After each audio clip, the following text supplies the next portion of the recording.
Wanda est fantastique, la voix enthousiastique. Bienvenue dans cette nouvelle preview qui fait partie des 16 previews vers les étoiles, la série de vidéos pour présenter chacune des équipes qui vont pratiquer qui vont participer, pardon, à la prochaine Licky Molly Star League. Je suis un peu fatigué. Là, tu es dans ma chambre d'hôtel près de l'aéroport d'Orly.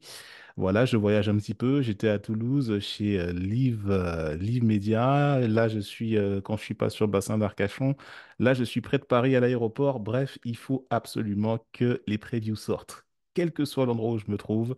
Et donc, je me suis dit qu'il y avait un challenge à relever. Donc, je vais au bout des affaires. Le but, c'est de te présenter une équipe par jour qui participe à la prochaine Licky Moly Star League version 2024-2025. Et on continue avec une nouvelle équipe. Aujourd'hui, on rentre du côté de la Bretagne. On va chez l'équipe de Cesson-Rennes Métropole Handball. On va partager l'écran tout de suite pour que tu puisses entrer dans cette présentation. Je vais faire ça en direct devant toi. Voilà, partager. Et on y est. Voici. Donc, ah tiens, je vais peut-être la mettre en plein écran, comme ça ce sera mieux. Super. C'est du live, c'est du direct. C'est nous-mêmes, comme on dit chez moi aux Antilles. Eh bien, bienvenue dans cette présentation de l'équipe de Cesson-Rennes Métropole Handball, équipe bretonne, qui, pour le coup, tu vas voir que dans cette présentation, c'est la stabilité un petit peu qui prédomine pour cette équipe bretonne. Et on va rentrer un petit peu plus dans les détails. Et déjà, rentrer dans la première séquence. Comme tu sais, ces previews sont séquencés de différentes manières. On commence tout de suite par cette séquence que j'appelle le Yago. Le Yago, c'est le coup d'œil dans le rétroviseur. On voit ce que l'équipe de Cesson-Rennes a produit dans son passé immédiat, c'est-à-dire lors de la saison 2023-24. Et on se rend compte que l'équipe de Cesson a fini 11e sur ses équipes engagées l'année dernière avec un total de 23 points. Sur 30 matchs, c'est un bilan de 10 victoires, 3 nuls et 17 défaites. 885 buts marqués, c'est relativement faible. C'est parmi les attaques les plus basses de cette Licky Moly Star League. 909 buts encaissés. La plus grosse victoire de Cesson-Rennes, c'était lors de la 16e journée contre Nîmes sur le score de 35-26. On va y venir, c'était le 8 février dernier.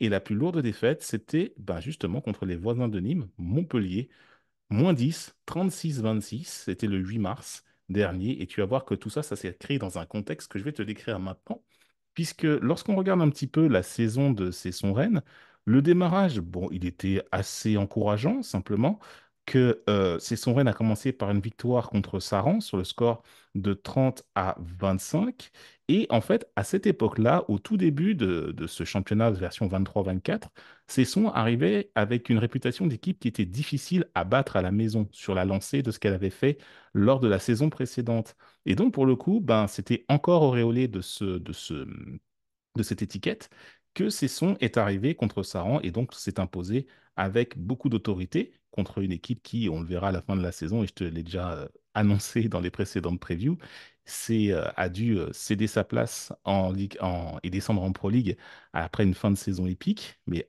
à ce moment-là de la saison de l'année dernière, on ne pouvait pas le savoir. Et donc, super, démarrage avec une victoire, sauf que juste après, quatre défaites consécutives. Bam! Et pas des moindres, en plus de ça, sur ces quatre défaites, il y en a deux à domicile, comme par exemple des défaites, en même temps, c'est pas contre des peintres, hein, c'est juste contre Montpellier, 32-27, et contre Toulouse, une des plus grosses défaites de la saison d'ailleurs, sur le score de 32-24, et puis une défaite à Nantes au milieu de tout ça, sur le score de 32-26. Donc, ça, bon, super, c'est des équipes fortes. C'est un peu compliqué. Le calendrier, là, pour le coup, était difficile avec ces sons. Toutefois, juste après la défaite de Toulouse, il y a une reprise qui s'est assez bien amorcée contre l'équipe qui était promue l'année dernière et qui est redescendue aussitôt, l'équipe de Dijon.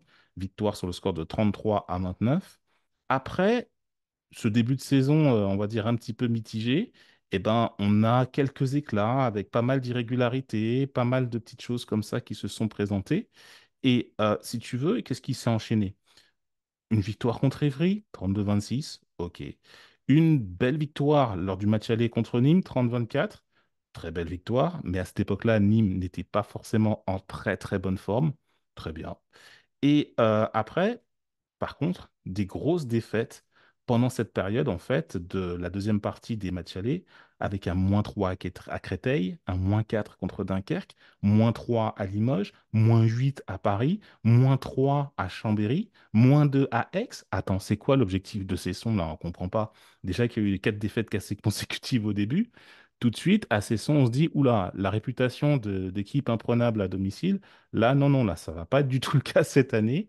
Et donc, est-ce qu'on n'est peut-être pas arrivé aux limites d'un effectif à ce moment-là? Et donc, du coup, on va se dire, bon, bah, on va essayer de s'accrocher un petit peu en milieu de classement, en milieu, en moitié basse du classement, en sachant qu'il y a des équipes qui sont encore moins bonnes, voilà, pour pouvoir essayer de simplement de laisser aller cette saison et puis s'accrocher à ce qui peut être accroché. En gros, voilà, en fait, à la fin de la première partie du championnat, on se pose de vraies questions sur le potentiel de cette équipe de Cesson-Rennes, sur les irréductibles. Et quand les matchs retour démarrent, après la trêve internationale, eh ben, on constate que la plus grosse victoire de la saison est arrivée lors du match contre Nîmes sur le score de 35-26. Et après, ben, qu'est-ce qui s'est passé? C'est juste 2 victoires consécutives lors de la J18 et la J19, avec 2+4 contre Limoges et à Ivry. Alors, le +4 contre Limoges, sachant que Limoges, c'est une des équipes qui est un peu dans le deuxième chapeau, après les trois intouchables que sont le Paris Saint-Germain, Montpellier et Nantes, et ben, Limoges arrive pas très loin derrière.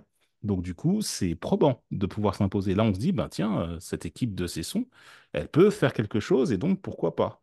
Et surtout qu'après, ben non, en fait. Ouais, +4 contre Limoges, c'est cool. Par contre, après le match retour contre Nantes, et comme je te l'ai dit, le gros -10, quoi, le 36-26,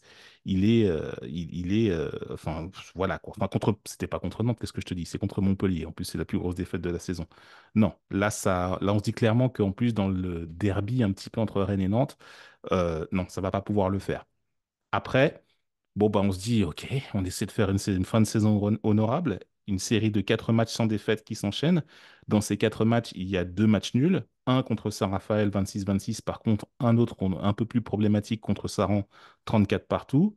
Une victoire à Chartres quand même, une belle victoire de 39-31, avec notamment 8 buts à l'intérieur de Robin Molinier. Et puis après, voilà, fin de saison, on se dit, bon, bah voilà, on est calé un peu dans le ventre mou, il n'y a plus grand-chose à espérer.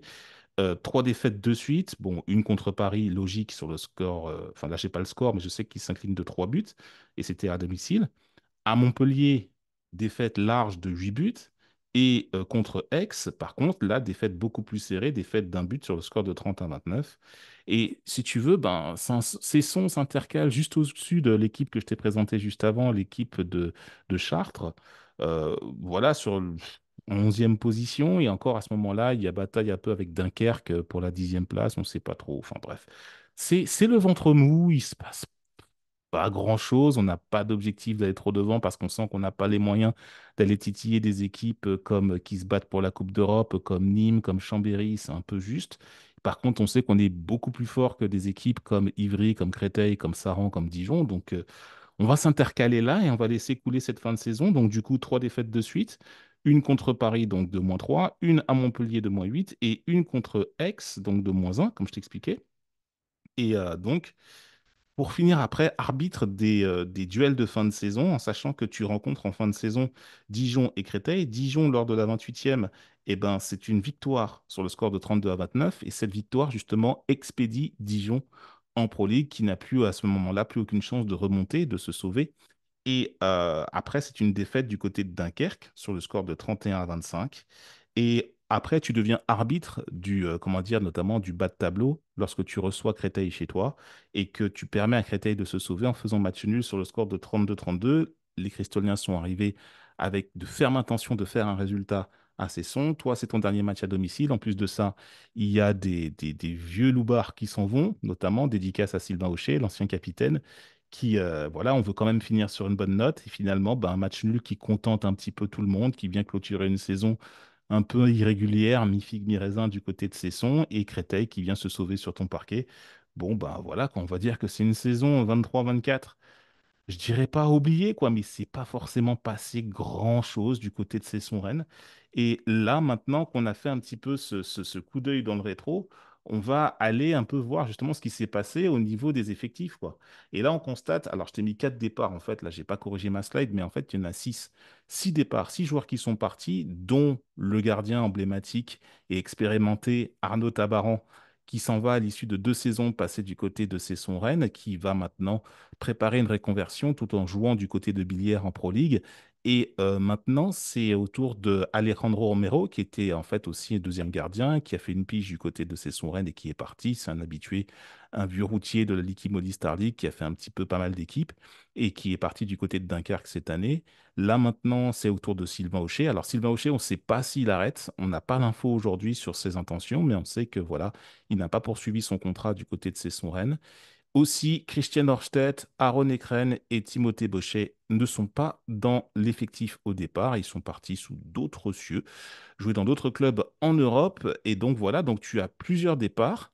Et après, tu vas voir, lorsque on va continuer dans cette présentation, aller du côté, je remonte un petit peu, voilà, du côté du set de platine.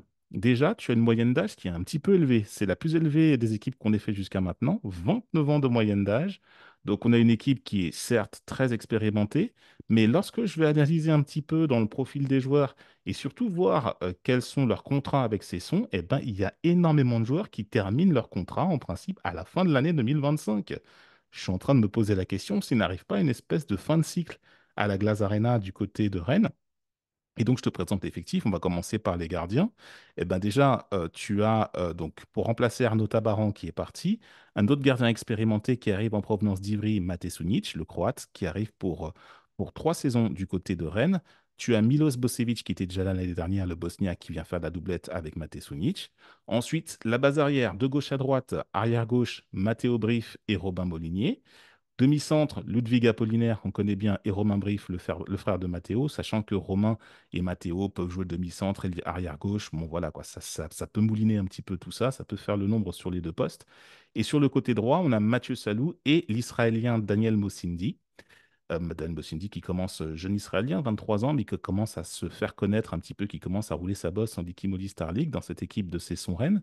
Et sur la base avant, on va faire ça aussi de gauche à droite. On a donc, alors je commence par le bas, Gaël Trébillon, que tu connais bien, Junior Touzolana, pareil, très connu du côté de Cesson-Rennes, très efficace, même si voilà, il a un petit peu tendance, je le vois, le Coco, à empiéter en zone, un petit peu faire son Lucas Ballot de temps en temps, mais bon, c'est pas grave, ça passe. Et par contre, on a un nouvel arrivant, Xavier Labigang, en provenance du PAUC, qui va venir justement euh, compléter le côté gauche, mais par contre, voilà quoi, ce côté gauche avec Junior Touzolana aussi qui est quand même très, très efficace, qui peut faire pas mal de dégâts, et on va parler de Xavier un petit peu plus tard dans une séquence à venir. Ensuite, je continue au poste de pivot, Edgar Dens, Axel Opedisano et Romaric Guillot, les deux anciens qu'on connaît déjà. Edgar Dens qui est là, qui arrive. On a à l'aile droite Théophile Cossé, Yoann Cardinal. Là aussi, ça ne change pas du côté de Rennes. Si je glisse maintenant dans la question du money time, c'est la money time, c'est un petit peu la grosse question pour fixer un peu des objectifs à ce stade, donc avant que la saison commence. Est-ce que la première moitié du classement, c'est bon pour cette année? Alors, tout en sachant, comme je t'ai dit, que beaucoup de joueurs sont en fin de contrat, on arrive, je pense, plus à une sorte de fin de cycle. Même l'entraîneur, alors je ne te l'ai pas présenté parce que là, j'ai glissé un petit peu vite. Le coach de Cesson Rennes, c'est Sébastien Leriche, qui est présent depuis 2019, donc ça fait 5 ans qu'il est là, assisté de Yann Lemaire. Je reviens sur la slide suivante. Et donc, je posais la question de Mate Sunic, Matteo Briff et Xavier Labigang, qui sont les seuls qui sont sous contrat avec Cesson Rennes jusqu'en 2026. Tous les autres, c'est du fin de contrat 2025. Qu'est-ce qu'on fait du côté de Cesson? C'est quoi l'objectif cette année? Si on veut se fixer un objectif de passer un step au-dessus, donc arriver dans la première moitié de saison, ce qui n'est pas arrivé encore dans l'histoire de Cesson-Rennes en première division en France, il faudrait peut-être mettre un petit coup de jeune là-dedans, il faudra peut-être mettre un petit peu d'influx. Je sais pas, j'ai pas très bien compris quel est le projet de Cesson-Rennes. Alors peut-être que j'ai raté des interviews, j'ai raté des choses, mais quand je vois l'état de l'effectif, quand je vois aussi, donc forcément, qu'il y a beaucoup d'expérience, hein, mais voilà, ça manque un peu, tu le vois dans le classement de l'attaque de Cesson-Rennes. C'est pas une attaque qui est très rythmée, il n'y a pas énormément de possession par match enfin, par rapport à d'autres équipes qui jouent beaucoup plus vite. Voilà, quelle est l'ambition? Est-ce qu'on souhaite simplement aller en fin de contrat et renouveler petit à petit, intégrer peut-être il y a des joueurs de national, en fait, de l'équipe réserve qui vont monter, qu'on va découvrir au fur et à mesure. Je t'avoue, j'ai beaucoup de mal à comprendre un petit peu le projet de Rennes pour cette saison à venir. Alors peut-être que toi, tu vas m'expliquer. D'ailleurs, c'est l'occasion de me dire dans le champ de commentaires si cette vidéo te parle et que tu as envie de converser là-dessus. Si tu as une idée, ben, remplis le champ de commentaires et avançons en conversation ensemble pour connaître un petit peu plus l'ambition de Cesson Rennes cette année. Aussi, en profitant pour liker la vidéo et pourquoi pas t'abonner aussi par la même occasion pour ne pas manquer les prochaines previews à venir. Et donc, comme je te disais, ben là, moi, ça me paraît un peu compromis, hein, cette affaire avec un effectif qui est un petit peu vieillissant. Je suis pas certain qu'on va arriver au bout de l'objectif, à moins que le discours de Sébastien Le Riche arrive, comment dire, à galvaniser et donc faire en sorte qu'on arrive à quelque chose de supérieur. Mais moi, je ne les vois pas faire forcément mieux que ce qu'ils ont fait l'année dernière, sachant qu'il y a 2 ans, c'était sans doute le moment pour faire quelque chose pendant qu'ils étaient une équipe difficile à prendre à domicile. C'était peut-être le moment de faire un résultat un petit peu plus probant, mais là, pour le coup, là, je sens pas la chose se mettre en branle du côté de ces Rennes. Alors, on va passer à la slide d'après. On va parler de l'expert de défi, parce que dans cette rubrique-là, tu connais bien la contraction de l'expert version équipe de France, époque Karabatic, Michael Guigou, tout ça, et qui nous a fait rêver lorsqu'ils ont tout gagné avec Claude Onesta à l'époque. Et Daniel Narcisse aussi, dédicace. Et avec les femmes de défi, un peu à la même période, tu avais les experts et les femmes de défi. Et ben là, je fais l'expert de défi. Bon, tu comprends la contraction. Ceux qui ont la référence, vous comprendrez. Ceux qui ne l'ont pas, faites vos recherches. Ensuite, donc je te parle de Xavier Labigang, 27 ans, en provenance donc du PAUC. Il faisait à l'époque la doublette avec Mathieu Hong. Mathieu Hong qui était régulièrement pré-convoqué en équipe de France. Et donc, il était doublé par Xavier Labigan. Il faisait un côté gauche très efficace du côté du PAUC, même si le PAUC, on va venir dans quelques previews, était un petit peu irrégulier. Xavier a signé pour 2 ans à Cesson Rennes. Il est en constante progression depuis 4 ans, hein, quand on regarde les statistiques. D'ailleurs, merci à Handzone que je crédite pas, que j'ai pas encore crédité dans ces previews, qui me permettent de voir un petit peu les statistiques sur plusieurs années des joueurs. Et c'est très précis, une base de données qui remonte à très loin. Donc, c'est très intéressant de pouvoir un petit peu analyser les références des joueurs. Et donc, 4 ans en National 1 pour Xavier Labigan, 3 ans en Pro League, et c'est la troisième année en Star League pour Xavier, sachant qu'il est natif de l'Est de la France, de l'Alsace, et qu'il a tendance un petit peu à rester dans un club pour passer des paliers. Là, à 27 ans, c'est le moment de passer à Rennes. Il a joué 30 matchs l'année dernière, 65 buts marqués, soit 2 de plus que Mathieu Hong, qui est supposé être le titulaire attitré. Et il est quand même à 74,4% de réussite, 3 sur 4. C'est intéressant pour un ailier. Il est donc en constante progression et il peut tirer aussi les 7 mètres. Alors, il ne l'a pas fait l'année dernière, mais il peut prendre ses responsabilités par moment. C'est aussi un très bon défenseur parce qu'il réussit à faire quelques grattages, quelques interceptions. 0,3 par match la saison dernière. Donc, Xavier vient rapporter une touche de fraîcheur, une touche d'enthousiasme euh, qui peut peut-être être amené à manquer du côté de Cesson Rennes. À voir cette année ce que ça peut donner, comme je t'ai dit, dans un effectif qui commence un petit peu à arriver en fin de cycle. Je suis curieux de voir ça. En tout cas, si je vois dans mon Handball TV Cesson Rennes jouer, eh ben, je vais surtout penser à Xavier Labigan, déjà pour voir s'il est titulaire, si rien ne lui est arrivé, et si effectivement ce que je prédis, ce que j'arrive à voir pour lui et le pourquoi de sa venue du côté de Sassuolo, si ça se vérifie. Alors, moi, je te dis, je ne connais pas les joueurs, je ne leur parle pas, mais là, c'est l'occasion, avec ces prévus, d'entrer en conversation avec eux et de se dire, pourquoi pas, ben là, Reynald, là, t'abuses un peu, c'est pas super ce que tu dis, ou alors, non, c'est pas précis. Ok, moi, je pose le débat, et après, on rentre en conversation, et le but du jeu, c'est de faire avancer les choses, comme d'habitude, hein, tu me connais. Donc voilà, mon expert de défi pour Cesson Rennes cette année, c'est Xavier Labigan. Maintenant, le futur, parce que c'est bien beau tout ça, mais il faut se risquer, il faut se mouiller, se mettre dans la piscine. Et moi, du côté de Cesson Rennes, je vois le bilan suivant à la fin de la saison. Je vois 8 victoires, 5 nuls, 17 défaites. 17 défaites, c'est le nombre de défaites qu'ils ont eu l'année dernière. Alors, je ne les vois pas forcément progresser. Et les victoires, je les vois principalement contre des équipes comme Saint-Raphaël, comme Chartres, comme Créteil, comme Chambéry. Je les vois même faire 2 fois Tremblay, gagner là-bas et aussi l'emporter à la Glace Arena contre eux. Je les vois gagner contre Istres et Ivry, qui sont, à mon sens, un peu derrière. Et là, enfin voilà, autant pour Chartres, la preview que je t'ai faite hier, je vois Chartres franchement arriver un petit peu au moyen de ses objectifs, il y a le recrutement qui a été fait en conséquence. Là, pour Cesson Rennes, je sens que ça s'encroute un petit peu et je ne les vois pas aller au-delà. Ça se trouve, alors comme je t'ai dit, je peux complètement me tromper et être complètement armoire sur mon pronostic. Et là, je suis OK, hein, il n'y a pas de problème avec ça. Mais voilà. Le match nul que je vois faire, les 5 nuls, c'est des équipes comme Dunkerque, le PAUC, Istres à nouveau. Je ne les vois pas faire un x2 contre Istres, mais je vois bien Istres essayer de gratter un point là-bas du côté de la Glace Arena ou alors à domicile, un petit peu à l'arrache pour pouvoir lutter pour le maintien. Aussi, donc, comme je t'ai dit, match nul contre Ivry, dans le même type de délire que contre Istres. Et aussi, ben tiens, pourquoi pas Limoges. Limoges, dans une équipe un petit peu du wagon de tête, je les vois bien aller gratter un point. Va-t-on savoir quelque part? Mais voilà, tu vois bien l'idée. Je vois pas Cesson faire. Enfin, il n'y a pas d'arguments qui me font dire que Cesson va faire une meilleure saison que l'année dernière, compte tenu de l'état de l'effectif et compte tenu de ce qui a déjà été réalisé par le passé et compte tenu du coach qui est là depuis un certain moment, qui connaît les joueurs quasiment par cœur. Voilà, ça me paraît un petit peu léger pour pouvoir espérer mieux. Et donc, ces son Rennes, ben, je les vois quand tu vois le classement que je fais jusqu'à maintenant. Là, j'en suis maintenant à ma sixième preview. Je les vois en 16, 15, 14, 13, 12e position avec 21 points. Donc, juste derrière Chartres, que je pense un petit peu plus ambitieux. Et je les vois se faire dépasser par Chartres dans le bilan par rapport au bilan de l'année dernière. Et bien sûr, devant des équipes comme Tremblay, Ivry, Créteil et Istres qui sont pour moi vraiment en queue de peloton compte tenu de l'effectif et compte tenu des objectifs avoué par ces équipes-là, Cesson est quand même un poil au-dessus parce que Cesson est beaucoup plus expérimenté en Star League, même s'ils n'ont pas réussi à faire de pointe dans la première moitié du classement. Là, ça me semble être un petit peu difficile de faire beaucoup mieux.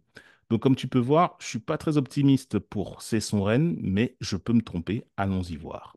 J'arrête le partage parce que ma présentation est terminée pour aujourd'hui. Voilà. J'espère que tu as apprécié cette preview, qu'elle t'a apporté le maximum d'éléments par rapport à l'équipe de Cesson Rennes. Entrons ensemble dans la dynamique de Cesson et voir comment ça va se passer. Je t'invite à commenter cette vidéo et à entrer en conversation avec moi, aussi à la liker, ainsi surtout à la partager. Si tu connais des supporters de Cesson qui sont prêts à rentrer dans la conversation avec moi, ce sera avec grand plaisir de pouvoir entrer dans ce schéma de conversation. Et puis, je te retrouve demain. On va présenter une autre équipe de l'Ikimoli Star League. Là, je t'avoue, j'ai pas regardé quelle équipe j'allais faire demain. Mais tu verras ça. Abonne-toi aux notifications et tu verras très bien ce qui va arriver.